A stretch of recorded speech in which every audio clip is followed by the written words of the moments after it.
Assalamualaikum warahmatullahi wabarakatuh. Perkenalkan kami dari tim tugas akhir dengan judul Rancangan Jaringan Penyulam Potem pada 5 serta Desain Koordinasi Sistem Proteksi pada Gardu Induk Pabrik atau Substation Smelter PT Inalum Kuala Tanjung.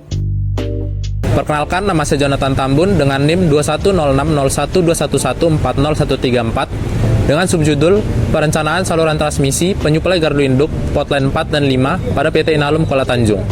Perkenalkan, saya Alif Muhammad Vito dengan NIM 21060121130044 dengan subjudul Perencanaan Transformator dan Transformator Penyara serta Gardu Induk Penyuplai Potem pada PT Inalum Kuala Tanjung.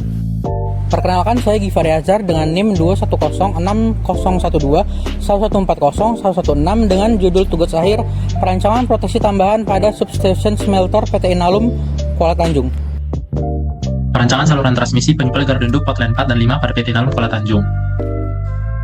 Dilakukan profil jalur transmisi yang direncanakan dari GI Galang menuju gardu induk Potline 4 dan 5 seperti yang terlihat pada gambar.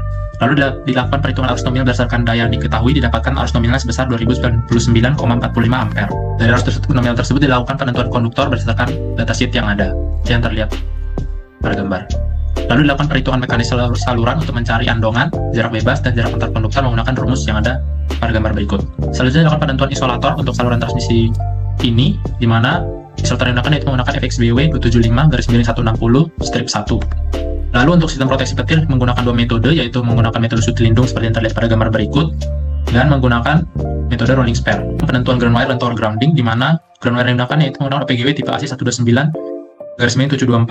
Tower grounding yang digunakan yaitu berdasarkan datasheet yang tersedia dipilih berkonduktor setengah hard 50 mm kuadrat. Lalu dari perhitungan tadi dilakukan perbandingan alternatif desain sehingga dipilih dua konduktor. Bukan penggambaran kurva PV menggunakan perhitungan berikut dan didapatkan gambar kurvanya sebagai berikut.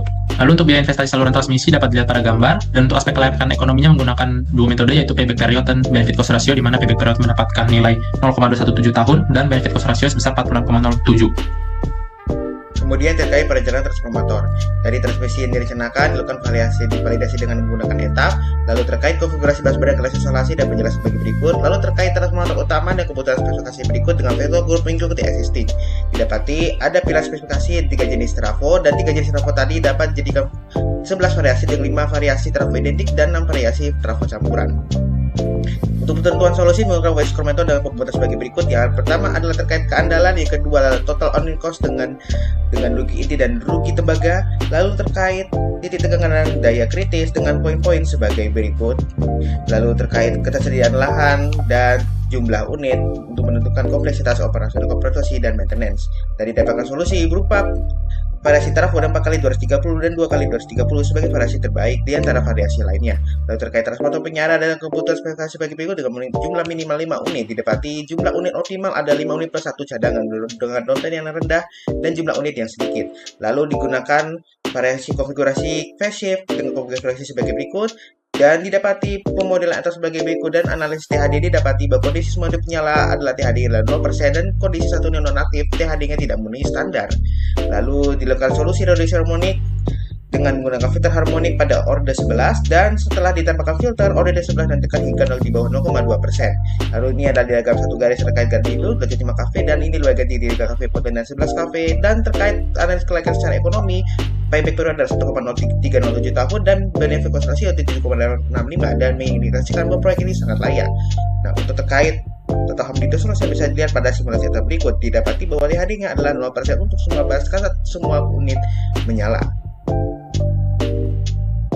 Selanjutnya adalah perancangan sistem proteksi tambahan pada Substation Smelter PT Inalum Kuala Tanjung. Berikut merupakan zona proteksi, yaitu area yang dilindungi oleh relay-relay. Yang pertama ada daerah transmisi, yaitu menggunakan relay jarak sebagai proteksi utama. Lalu busbar 275 kV, main transformer, busbar 33 kV, silicon rectifier transformer, dan power plant transformer menggunakan relay differentiator sebagai proteksi utama.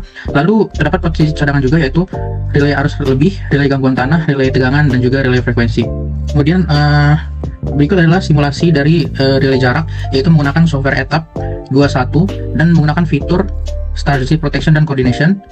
Lalu kita memilih jarak 20% dari total jarak saluran transmisi. Lalu langsung kita run aja.